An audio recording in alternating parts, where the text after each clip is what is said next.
जैसे कौन सा केचुआ डालना चाहिए या कौन सा केचुआ भी आप इस्तेमाल कर रहे हैं इसमें?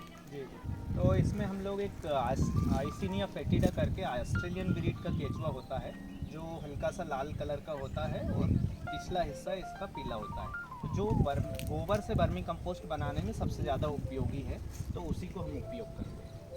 तो इसमें जैसे समय क्या लग जाता है इसका, मतलब कितने समय में कंप्लीट हो जाती है साइकिल इसकी?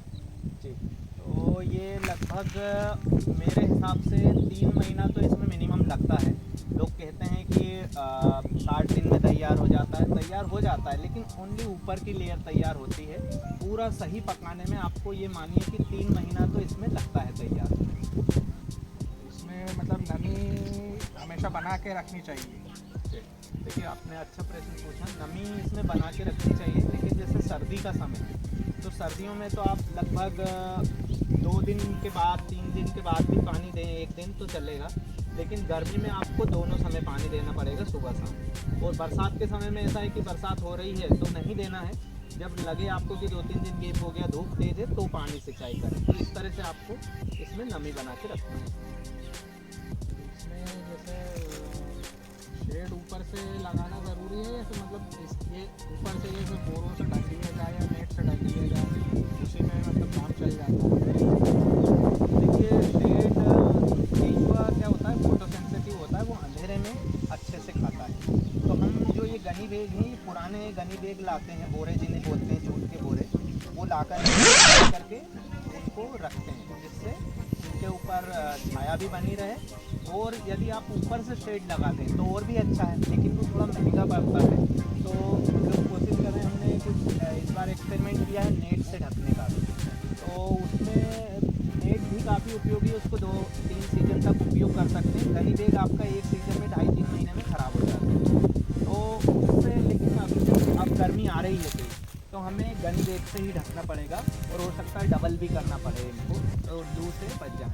वैसे केचुए क्या होते हैं, ये लगभग आपका 50 डिग्री तक टेम्परेचर भी जाए, 55 तक भी जाता है, तो इसमें कोई इनको दिक्कत नहीं होती, और ज़्यादा सर्दी में भी दिक्कत नहीं होती है। तो ये सर्वाइव कर जाते हैं। बस आपको ये रखना है कि दोनों टाइम गर्मियों में पानी देना पड़ेगा।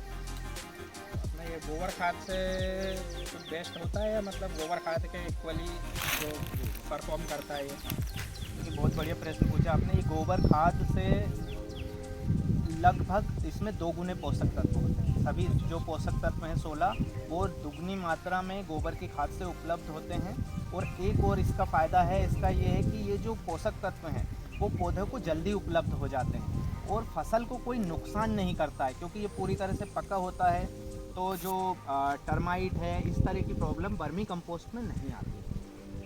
जैसे सबसे नीचे वाले उसमें परत में भी एक अपन को पॉलीथीन बिछाना ज़रूरी है, एक पन्नी या कुछ वो? हाँ हाँ, जैसे ये दिखाया था मैंने आपको, ये हमने नीचे से पॉलीथीन बिछाना ज़रूरी है, क्योंकि जब नीचे होगा तो लास्ट में केचुए नीचे भी जा सकते हैं अगर पॉलीथीन नहीं बिछाएंगे तो, और मिट्टी भी मिक्स हो सकती है जब आपको उतार करेंगे वर्मी कंपोस्ट का। तो मेरी सलाह तो यही है, और जो मैं भी करता हूँ वो पॉलीथीन बिछा के ही करता हूँ। तो आप इसमें अपन मिनिमम हाइट कितनी रख सकते हैं और गहराई मिनिमम कितनी मैक्सिमम कितनी डाल सकते हैं? मतलब बहुत बढ़िया प्रश्न पूछा आपने। जो हाइट का जो है कि केचुए क्या होते हैं, ये एरोबिक होते हैं, इनको सांस लेने, जो हम गोबर के जो नॉर्मल व्यक्ति करते हैं वो ये करते हैं कि आपने गड्ढा किया और उसमें भरते रहते हैं, तो वो सही नहीं होता है, वो एरेशन नहीं मिल पाता है। तो इसके लिए आपको मैक्सिमम आप 2 फीट 2.5 फीट तक मैक्सिमम हाइट रख सकते हैं, उससे ज़्यादा हाइट इसमें नहीं रखना चाहिए, ताकि उनको केंचुओं को सांस लेने में भी दिक्कत नहीं होती है। इससे ज़्यादा रखेंगे तो दिक्कत होगी। और चौड़ाई लगभग 3 फीट के आसपास हम